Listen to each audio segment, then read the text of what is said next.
बात करेंगे संबल की। उधर संबल में एक और मंदिर मिल गया है। जी हां, संबल की जामा मस्जिद से सिर्फ कुछ मीटर की दूरी पर मिले महादेव मंदिर के बाद अब संबल में एक और मंदिर मिल गया है, जिसको लेकर बवाल छिड़ गया। बात इसकी।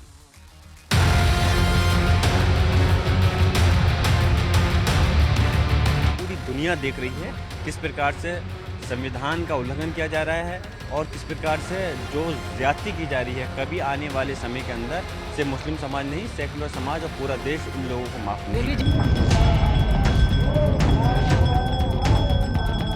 अब संबल क्षेत्र की नहीं बल्कि पूरे उत्तर प्रदेश की जनता जागृत हुई है। अब संबल के ही नहीं बल्कि पूरे उत्तर प्रदेश के लोग यहाँ पर मंदिर के लिए दर्शन करने के लिए आएंगे। निकला है तो अब हम दर्शन करने के लिए आए हैं। हमारा तो यही सबसे निवेदन है कि यहाँ संबल में जितने भी कुएं हैं, जितने भी तीर्थ हैं, सबको स्वच्छ रखकर तुरंत इस चीज़ पर कार्रवाई होनी चाहिए। समाजवादी पार्टी समाप्तवादी पार्टी बनने के सारे जतन कर चुकी है और जो मुझे लग रहा है कि समाजवादी पार्टी अपने आप अपना समापन चाहती है। अब उन लोगों के लिए आईना है जो लोग बिना तथ्यों के आधार पर दोहरे चरित्र को गुमराह करते हैं सदन और जनता को। भाजपा के संघ के हिंदुत्व से बाहर निकलिए।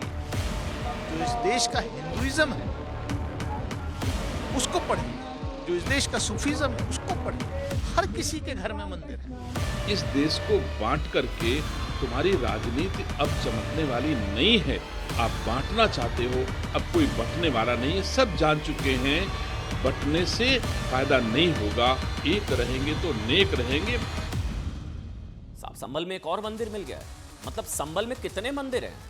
आप लोगों को सुन रहे, कह रहे हैं जितने कुएं, जितने कूप, जहां जहां अतिक्रमण खुदाई होगी मंदिर निकलेंगे। सनातन के सबूत लोग ऐसा कह रहे हैं। आज कौन सा दिन है? मंगलवार का दिन। संबल में मंगल ही मंगल है। संबल में एक करके सनातन की नई नई निशानियां सामने आ रही हैं, जो चीख चीख कर संबल के ऐतिहासिक सच्चाई को बयां करती हैं। आज की बड़ी खबर यह है साहब कि संबल में एक और मंदिर मिल गया है। इस तरह अगर आप समझे, पिछले 4 दिनों में संबल में 2 मंदिर मिल चुके हैं, जिन पर अतिक्रमण से लेकर जिनको बंद कराया हुआ था। 4 दिन में 2 कुएं मिल चुके हैं, कई मूर्तियां मिल चुकी हैं। महादेव की मूर्तियां, गणेश जी की मूर्ति, पार्वती जी की मूर्ति। अब ये देखिए आप, शिव हनुमान मंदिर, कुएं में मूर्तियां, राधा कृष्ण हनुमान मंदिर मिल गया एक और। 14 तारीख को संबल के खग्गूसराय इलाके में मिला था ना पहला मंदिर, हमने आपको दिखाया था, जहां पर महादेव को महाकाल की तरह सजाया गया, खूबसूरत तरीके से पूजा अर्चना, जय श्री राम, ये सब हो रहा था। उसको संबलेश्वर मंदिर कहा गया। संबल में संबलेश्वर मंदिर, शिव हनुमान की मूर्ति, भगवान शिव, बजरंगबली की मूर्तियां मिली। 16 दिसंबर को, 14 आज क्या 16 17 16 तारीख को इसी मंदिर के पास स्थित एक कुएं से माता पार्वती, भगवान गणेश, कार्तिकेय की मूर्तियां मिली। 16 तारीख, 14 तारीख, 16 तारीख।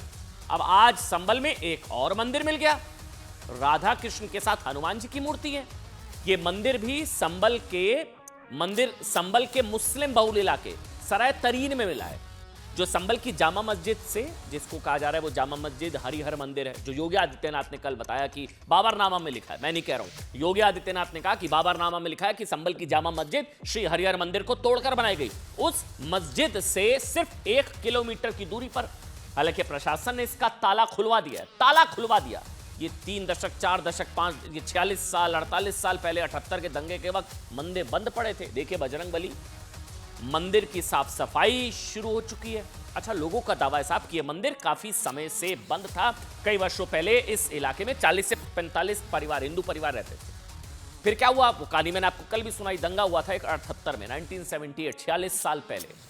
तो कत्लेआम हुआ, नरसंहार हुआ, बताया गया 184 लोगों को मार दिया गया।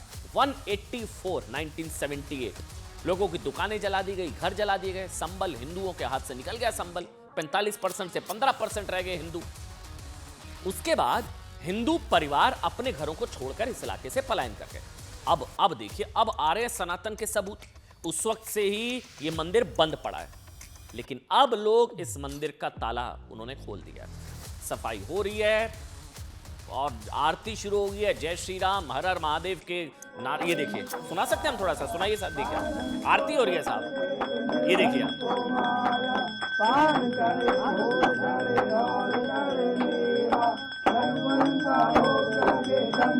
लोगों में उत्साह है। सालों साल 4 दशक 5 दशक से मंदिर बंद पड़े थे साहब संभल में। उसके बाद लोग वहां पूजा अर्चना भी कर रहे हैं। उधर संभल के खग्गू सराय इलाके में जो 300 साल पुराना महादेव मंदिर मिला है ना, वहां तो नियमित रूप से पूजा अर्चना शुरू हो गई है। लोग आ रहे हैं दूर दूर से, लोग दूर दूर से आ रहे हैं मंदिर में दर्शन करने के लिए। बड़ी संख्या में दूर दूर से लोगों का आना वहां पर शुरू हो चुका है। महादेव को महाकाल की तरह, शिवलिंग को मतलब वहां पर सुंदर तरीके से दुग्धाभिषेक के बाद उनको सजाया गया। बजरंगी दर्शनों के लिए लंबी लंबी लाइनें। ये देखिए आप, वो जो मैं बार बार जिक्र कर रहा था, महाकाल का रूप दिया गया, महाकाल, उज्जैन महाकाल की तरह। 46 साल बाद खोले गए इस मंदिर में आज मंगलवार के दिन, 46 साल बाद पहला मंगलवार जहां बजरंगी की आरती हुई, हनुमान चालीसा पढ़ी गई। 46 साल बाद पहला मंगलवार आज लोगों में उत्साह। बहुत ही दिव्य अद्भुत दृश्य था। यहां शिवलिंग की आराधना महाकाल के रूप में की गई। 46 साल बाद हनुमान जी को चोला चढ़ाया गया। ये देखिए आप, संभल में सनातन के सूर्योदय पर, सनातन का सूर्योदय, कुछ लोगों को भय है। स्थानीय लोगों का क्या कहना है वो भी हम आपको सुनवाते हैं, सुनिए। अभी मंदिर जो है, प्राचीन मंदिर जो है, पता चलिए 46 साल बाद जो है, अब संभल क्षेत्र की नहीं बल्कि पूरे उत्तर प्रदेश की जनता जागृत हुई है। अब संभल के ही नहीं बल्कि पूरे उत्तर प्रदेश के लोग यहाँ पर मंदिर के लिए दर्शन करने के लिए आएंगे। मिली है कि हमें यहाँ मंदिर खुला है 46 साल बाद, बहुत अपार खुशी हो रही है। उसी को अपनी खुशी भगवान के प्रति दिखाते हुए हम दर्शन करने आए हैं। और हमारा तो यही सबसे निवेदन है कि यहाँ संभल में जितने भी हैं, जितने भी कुएं हैं, जितने भी तीर्थ हैं, सबको स्वच्छ कराकर तुरंत इस चीज़ पर कार्रवाई होनी चाहिए। अच्छा, मतलब कुओं क्या हो क्या रहा है कि कुएं के अंदर से मूर्तियां मिल रही हैं, गणेश जी की, पार्वती जी की, कार्तिकेय भगवान की मूर्तियां मिल रही हैं। तो सारे कुओं को खोदा जाए वहां पर। उधर संभल से करीब अब आप कहानी सुनिए, ये से संभल में नहीं हो रहा है, संभल टू वाराणसी, वाराणसी में भी संभल जैसा मंदिर मिल गया। संभल से करीब 700 किलोमीटर दूर वाराणसी में भी 300 साल पुराना मंदिर मिला है, जो करीब 10 सालों से बंद था। वाराणसी के इस मंदिर को लेकर दावा किया जा रहा है साहब कि ये 300 साल पुराना सिद्धेश्वर महादेव मंदिर है। ये मंदिर वाराणसी के मुस्लिम बहुल इलाके मदनपुरा में है। लोगों का दावा है कि ये वही सिद्धेश्वर महादेव मंदिर है जिसका वर्णन हिंदू धर्म के कई पौराणिक ग्रंथों में मिलता है। स्थानीय लोगों के मुताबिक सिद्धेश्वर मंदिर मदनपुरा मुस्लिम बहुल इलाके में यह मंदिर मिला। स्कंद पुराण के काशी खंड में इस मंदिर के बारे में बताया गया है। इस मंदिर को ढूंढे काशी नाम की संस्था ने खोज निकालने का दावा किया, जिसके बाद बड़ी संख्या में लोग इस मंदिर को देखने के लिए उमड़ पड़े। ये देखिए आप, उत्साह देखिए लोगों के अंदर। स्थानीय लोगों की मांग है साहब कि इस मंदिर को जल्द से जल्द खोल दिया जाए। अच्छा, मंदिर पर ताला है, कहा जा रहा है कि इस मंदिर को जल्द से जल्द खोल दिया जाए। आज बड़ी संख्या में हिंदू समुदाय के लोग इस मंदिर के बाहर इकट्ठा हुए और हर महादेव के नारे लगाए, हर हर महादेव। लोगों ने इस मंदिर के बाहर शंखनाद किया, मंदिर को तुरंत खोलने की मांग की है कि तुरंत खोलिए मंदिर को। ये देखिए शंखनाद हुआ, दिखाइए।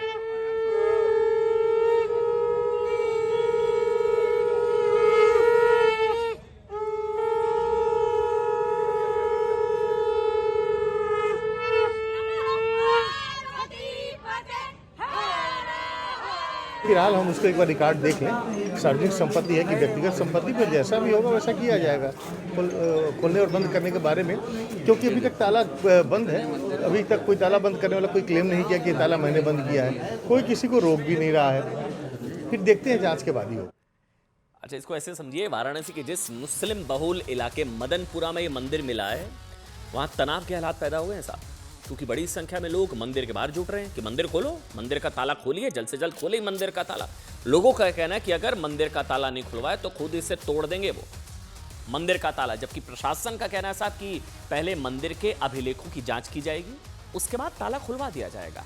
प्रशासन ने हिंदू संगठनों को 3 दिन का वक्त दिया है, 3 दिन, और लोगों से शांति बनाए रखने की भी अपील की है। इसके साथ ही मंदिर के बाहर सुरक्षा बढ़ा दी गई है। ये वो मंदिर है सिद्धेश्वर मंदिर मदनपुरा, मुस्लिम बहुल इलाका मदनपुरा। सिक्योरिटी बढ़ा दी गई है। बड़ी संख्या में मंदिर के बाहर पीएसी और पुलिस बल को तैनात किया गया है। अच्छा, जो लोग वाराणसी के इस मंदिर को ऐतिहासिक सिद्धेश्वर महादेव मंदिर बता रहे हैं, सिद्धेश्वर महादेव मंदिर, उनका दावा क्या है? दावा है कि ये मंदिर उत्तर भारत की मशहूर नागर शैली में बनाया गया है। मंदिर के ऊपरी भाग में सीलिंग से लगे हिस्से में गोलाकार फूलों की आकृति है। 3 दिशाओं पूर्व, उत्तर और दक्षिण से मंदिर खुला हुआ है। ऐसा दावा है कि जिस मकान में यह मंदिर बना है वो बंगाली परिवार का था, जिसे बाद में मुस्लिम व्यापारी ने खरीद लिया। ताला लग गया। स्थानीय लोगों के मुताबिक जिस इलाके में यह मंदिर है वो बंगाल के शासक मदन पाल ने बनवाया था, बसाया था। अच्छा, इसके पीछे कहानी है, मैं जल्दी से छोटी सी आपको बताता हूं। मदन पाल 8वीं शताब्दी में बंगाल के शासक थे, जिनका काशी से विशेष लगाव था। काशी का इलाका उनके वंशजों के अधिकार क्षेत्र में था, मदनपुरा। लेकिन बाद में जैसे जैसे इस इलाके में डेमोग्राफी बदली, हिंदुओं का पलायन हुआ, तब से मंदिर भी बंद पड़ा है। अब कह रहे हैं मंदिर खोलो। संबल में वाराणसी जैसा मंदिर मिल गया। हालांकि इस बात की कोई जानकारी नहीं है कि मंदिर में ताला किसने लगवाया। हिंदू समुदाय के लोग अब इस मंदिर में नियमित पूजा पाठ करने की इजाजत मांग रहे हैं। वो मंदिर को खोलने की मांग कर रहे हैं। वहीं मुस्लिम समुदाय के लोगों को भी मंदिर खोले जाने से कोई एतराज नहीं है। सुनिए। ये हमेशा से हम लोग तो मतलब 50 साल से देख रहे हैं, उससे पहले तो सुन रहे हमेशा ही बनी था। अच्छा, आपकी उम्र क्या होगी? वही लगभग इनके 47 साल। अच्छा, तो आपने भी ताला ही देखा है इस पर? हमेशा। तो बुजुर्गों से पूछा नहीं कि ताला कब लगा? कभी किसी को पता ही नहीं था ऐसी कोई बात होगी, या कभी ऐसा वक्त आएगा कि ये कभी पूछना पड़ेगा ये ताला कब से बंद। इस मोहल्ले के बसाव जो है उनके द्वारा किया गया था। ये अक्सर ये बंगाली जो है परिवारों का जो है इलाका रहा है। तो यहाँ जो है मंदिर जो देख रहे हैं लगभग जो 4 से 6 साल पुराना, 4 से 600 साल पुराना ये स्ट्रक्चर लग रहा है। कोई सामान्य स्ट्रक्चर नहीं है। और इसको जो है लोग सिद्धेश्वर महादेव के नाम से लोग पुकारते रहे। यहाँ किसी कूप की भी बात होती है। अब ये खोज की और शोध की विषय है कि कहाँ कूप था, क्योंकि अभी तो यहाँ स्ट्रक्चर क्योंकि भरी पूरा जनसंख्या से भरा हुआ इलाका है। तो ये अब तो मंदिर आपके सामने है, वो स्ट्रक्चर दिख रहा है। तो एक बहुत बड़ी खबर है साहब कि संभल में बिजली चोरी की जांच की आंच माननीय सांसद जियाउर रहमान बर्क के घर तक पहुंच गई है। कोई बिल सोशल मीडिया पर वायरल है। हमारे रिपोर्टर जो है ग्राउंड पर, उन्होंने भी भेजा है बिल कि घर का बिल 0 आ रहा था। आरोप है कि सांसद जी के घर पर भी कटिया से बिजली चलती थी, मतलब कटिया से बिजली सांसद जी के घर पर भी चल रही थी। अच्छा, वो बिल वगैरह सारे एक्सक्लूसिव है हमारे पास। आज संभल में क्या हुआ, बिजली विभाग की टीम समाजवादी पार्टी के माननीय सांसद जियाउर रहमान बर्क के आवास पर स्मार्ट मीटर लगाने पहुंची। स्मार्ट मीटर बताया जा रहा है अब जो एक्शन हो रहा है उसके बाद से बिजली जो है कम लग रही है। वहां कई चौंकाने वाले खुलासे हुए हैं। आरोप समाजवादी पार्टी के सांसद जी पर भी है कि उनके घर पर भी कटिया से बिजली चल रही थी। आरोप लग रहे हैं सांसद जियाउर रहमान बर्क के घर में कटिया तकनीक से बिजली की खपत होती थी। आरोप, इस वजह से उनके घर में 0 यूनिट बिजली की खपत हुई है कुछ महीनों में। सिर्फ मिनिमम मीटर रिचार्ज का ही बिजली विभाग को भुगतान किया। माननीय सांसद एमपी का घर, ये देखिए आप देखिए साहब, पेपर्स है। समाजवादी पार्टी से सांसद जियाउर रहमान बर्क के घर का बिजली का बिल जुलाई 2024 से लेकर नवंबर 2024 तक 0 यूनिट। उनका बिल सिर्फ 231 रुपए आया, जो मिनिमम चार्ज है। अब वो कहेंगे मैं यहां रहता नहीं हूं, लेकिन 0 यूनिट कटिया चल रहा था क्या? वहीं सब्दी से पहले भी कई महीनों तक उनके घर में बिजली की खपत 13 यूनिट 35 यूनिट के बीच रही। इस दौरान उनका मैक्सिमम बिल जो हमने पड़ताल की है वो 400 रुपये महीना था। उनके दादा पूर्व सांसद शफीकुर रहमान बर्क के घर का बिजली का बिल भी दिसंबर 2023 से जून 2024 तक 0 यूनिट था। इस अवधि में बिजली का बिल आया था 231। ये तब है जब समाजवादी पार्टी के नेताओं में 2 किलोवाट जो घर है उसमें 2 किलोवाट का लोड है। अच्छा, उनके पड़ोस में ही फिर हमने चेक किया साहब, पड़ोस के घर में कितना बिल आ रहा है। हो सकता है हम गलत हो, ये 0 नहीं हो, आता ही होगा सबके वहां 200-250। योगी जी की कृपा मतलब होगा, हो सकता है। बाद में पड़ोस में रहने वाले जिन लोगों के घर में सिर्फ 1 किलोवाट का लोड है, उनके घर में कई गुना ज्यादा बिजली का बिल आ रहा था। औसतन 1500-1800, सांसद जी के 231। इस इलाके में रहने वाले आम लोग जिनका घर छोटा भी है, उन्हें भी इतना बिल देना पड़ता है। इसलिए आज बिजली विभाग की टीम सांसद के घर के मीटर को लेकर चली गई। स्मार्ट मीटर इंस्टॉल हुआ, अब जांच होगी, उसकी जांच होगी। जांच के लिए लैब में भेजा गया है। ध्यान देने वाली बात यह है साहब कि संभल में मंदिरों को मिलने का सिलसिला बिजली चोरी की चेकिंग के दौरान ही शुरू हुआ था और आज अखिल भारतीय हिंदू महासभा के राष्ट्रीय उपाध्यक्ष अशोक शर्मा ने आरोप लगा दिया कि 1978 के दंगों के दौरान संभल के पूर्व सांसद शफीकुर रहमान बर्क के इशारे पर हिंदुओं की दुकानों में आग लगा दी गई। लेकिन हम आपको ना रिपोर्ट दिखाएंगे, आज रिपोर्ट दिखाना जरूरी है। संभल में किस तरह से मंगलवार के दिन मंगल ही मंगल हो रहा है, रिपोर्ट देखिए आप।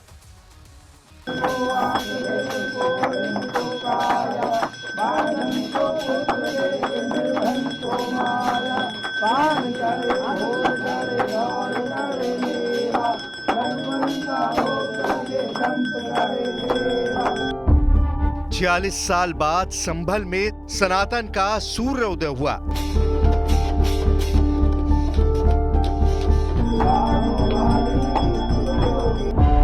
उन्नीस सौ 1978 के बाद बजरंग बली को चढ़ाया गया चोला।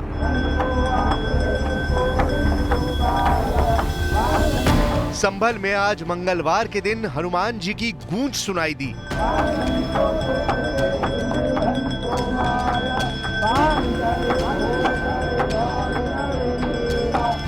भजन कीर्तन शुरू हो गया, मंदिर में आरती शुरू हो गई। उत्तर प्रदेश के संभल जिले के खग्गूसराय मोहल्ले में रहने वाले लोग 46 साल बाद ऐसा नजारा देख रहे हैं। ये तस्वीरें हैं 46 साल बाद खोले गए मंदिर की साफ सफाई और उसके बाद पूजा अर्चना की। मंदिर में मौजूद शिवलिंग की आराधना महाकाल के रूप में की जाने लगी। मंदिर को उसके पुराने वैभव में वापस लाने की कोशिशें की जा रही हैं। संभल के खग्गूसराय मोहल्ले में महादेव के दर्शन करने के लिए श्रद्धालुओं की भीड़ जुटने लगी। संभल तीर्थ स्थल है और तीर्थ नगरी के रूप में जाना जाता है, जहां पर 68 तीर्थ हैं और 19 कूप है। और उसके बाद अब ये खग्गूसराय का एक महादेव का मंदिर, जिसके आने के बाद अब लोगों की भीड़ यहाँ पर जुट रही है। सोमवार का दिन महाकाल की आरती का था। भव्य तरीके से भगवान शिव के उस शिवलिंग को यहाँ पर सजाया गया था और महाकाल की आरती की गई थी। महाकाल का पूरा रूप इस शिवलिंग को दिया गया था और यहाँ पर जो लोग यहाँ पर जुटे थे, उन्होंने भजन कीर्तन गाकर सुबह से शाम तक शिवमय माहौल बनाया था। और इस भव्य जो शिवलिंग है उसको देखकर आपको लग रहा होगा कि महाकाल साक्षात यहाँ पर नजर आ रहे हैं। और आज है मंगलवार का दिन और बजरंग बली का दिन है। बजरंग बली की मूर्ति को आप देखिए, बिल्कुल साक्षात यहाँ पर उसे भी आज सजाया गया है।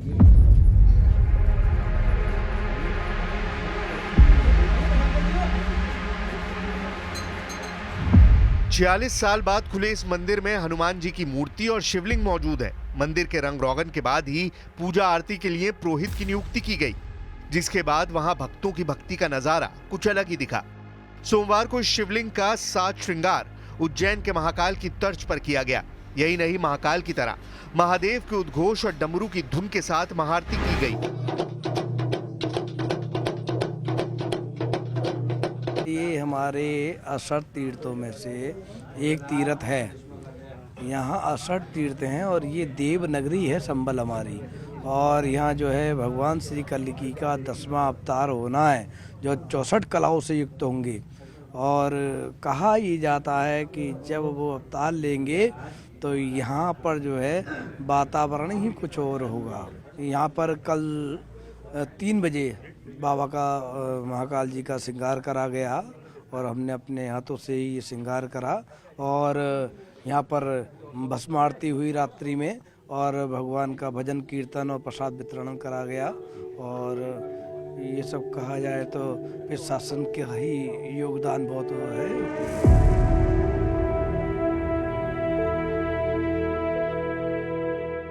संभल के इस मंदिर में सुबह से ही पूजा पाठ शुरू हो गया। शिवलिंग को महाकाल की तरह सजाया गया तो 46 साल बाद हनुमान जी को चोला चढ़ाया गया। संभल में बजरंग बली और महाकाल का ये स्वरूप वहां के श्रद्धालुओं को भा रहा है। सनातन धर्म को मानने वालों के लिए ये किसी उत्सव से कम नहीं। मंदिर के आसपास हिंदुओं का एक भी घर नहीं होने के बावजूद पूजा अर्चना में शहर के दूसरे इलाकों से भक्तों की भीड़ दिख रही है। अब संभल क्षेत्र की नहीं बल्कि पूरे उत्तर प्रदेश की जनता जागृत हुई है।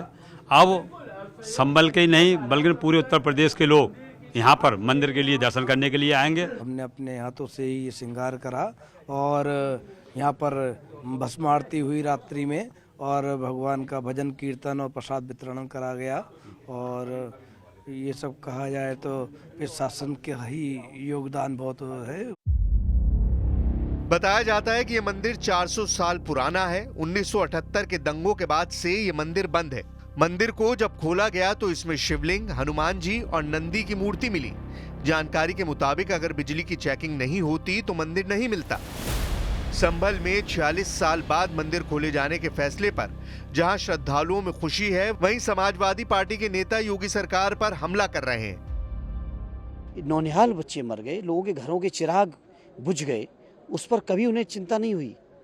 वही मंदिर, वही मस्जिद, वही बातें, सिर्फ नफरत। अरे प्रदेश के मुख्यमंत्री को कुछ और भी कर दो, बच्चों की चिंता कौन करेगा अगर मुख्यमंत्री आप हो तो। वह सच उजागर हो रहा है। वो कुओं के जो अंदर खुदाई हो रही है उसमें खंडित मूर्तियों का मिलना, यह समझ में आता है कि संभल में कितना अत्याचार हुआ है, इतिहास में हुआ। उसके दोषी चाहे कांग्रेस हो, चाहे उसकी दोषी समाजवादी पार्टी जैसी मानसिकता हो, लेकिन बहुत दर्दनाक इतिहास है। कांग्रेस के मुताबिक जब लोगों ने पलायन किया, कोई हिंदू नहीं बचा तो मंदिर बंद हो गया। जबकि सच यह है कि आजादी के बाद संभल में 1-2 नहीं बल्कि 14 बार दंगे हुए। इन दंगों का सबसे ज्यादा दंश हिंदुओं ने झेला है। कहाँ गए मंदिर यार? कहीं नहीं गए मंदिर, वहीं था मंदिर। ये बिला वजह का ड्रामा है। मंदिर वहीं था, वहीं बंद था मंदिर। वहाँ आबादी का पलायन हो गया था, वो बंद करके चले गए थे। कभी कभी आते थे, खोलते थे, चले जाते थे। तो कहाँ चला गया था मंदिर भाई? को दबाया के नहीं रखा जा सकता बहुत समय तक। समय समय पर परमात्मा की विशेष अनुकंपा से माननीय मुख्यमंत्री जी जैसे लोग इस धरा पर आते हैं और सनातन का जीर्णोद्धार करते हैं। पहले भी ऐसा होता रहा है, जैसे आदिगुरु शंकराचार्य जी स्वयं प्रकट हुए और उन्होंने सनातन का उद्धार किया। संभल में आज जहां मंदिर है वहां कभी हिंदुओं की संख्या ठीक ठाक। उधर आपको बता दें, प्रियंका वाड्रा के फिलिस्तीनी बैग पर विवाद नहीं थम रहा है। जी हां, प्रियंका गांधी संसद में कल फिलिस्तीन वाला बैग लेकर पहुंची थी। ये वो तस्वीरें।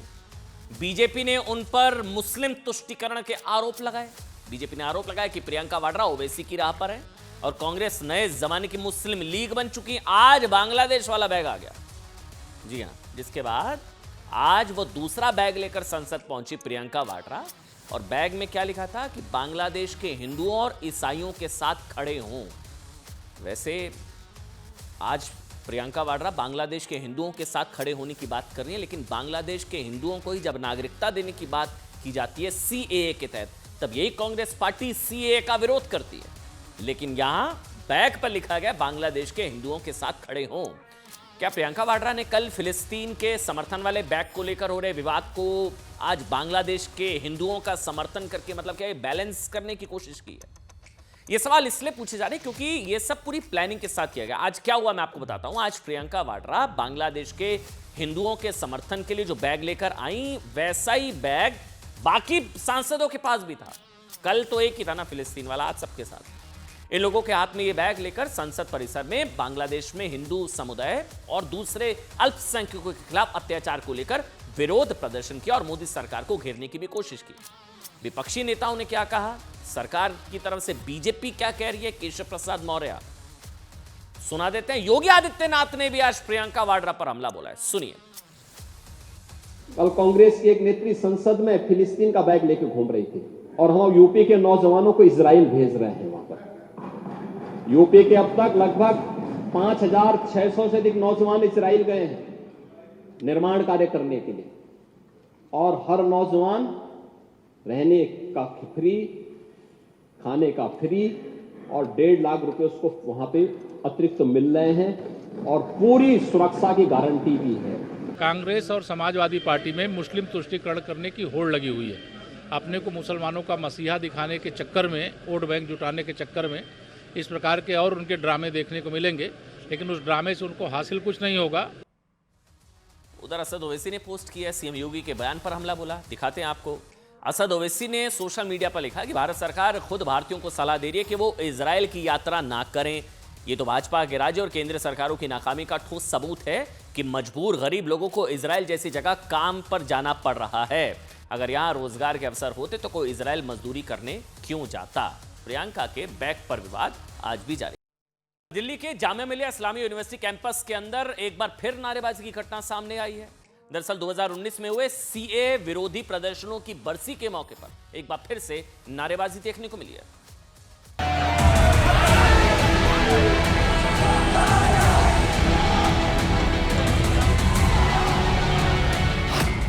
जामिया में लगे आजादी के नारे।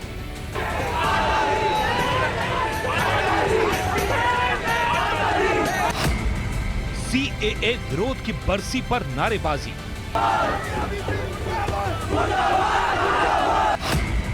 जामिया में भड़काऊ नारों से उठा भूचाल।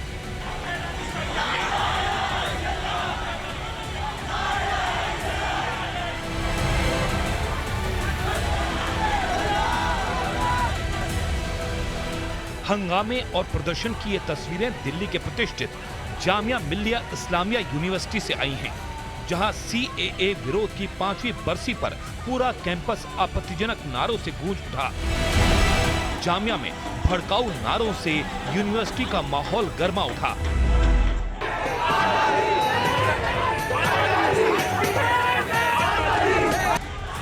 प्रदर्शन के इस वीडियो में दिल्ली पुलिस मुर्दाबाद के नारे सुनाई दिए तो प्रदर्शनकारी ला इलाहा इल्लल्लाह जैसे नारे लगाते दिखाई दिए।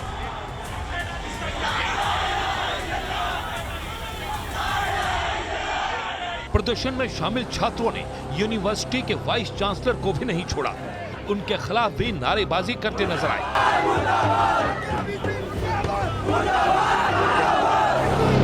प्रदर्शन कर रहे छात्रों ने धार्मिक उन्माद वाले नारे लगाए। जो वीडियो सामने आया उसमें प्रदर्शनकारी नाराए तकबीर अल्लाहू अकबर, हम लेके रहेंगे आजादी जैसे नारे लगाते हुए सुनाई दिए।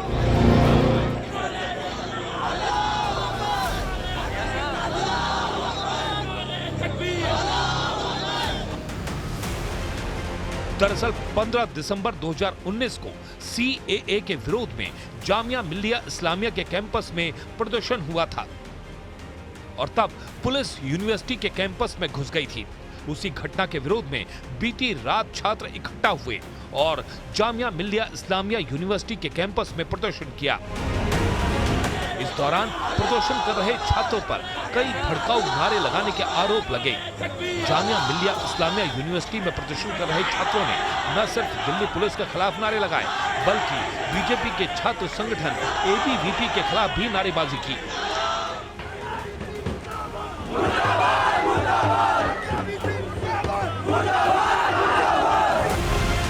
हालांकि इस बीच छात्रों ने दावा किया कि परिसर में अंदर से बाहर और बाहर से अंदर आने जाने की मनाही थी।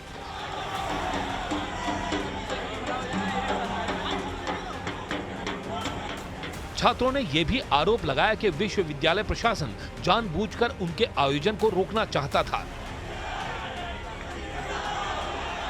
छात्रों ने शनिवार को जारी एक सर्कुलर का जिक्र भी किया, जिसमें कहा गया कि मेंटेनेंस एक्टिविटी के कारण कक्षाओं को निलंबित किया गया है। साथ ही लाइब्रेरी और कैंटीन को बंद करने का नोटिस जारी किया गया था।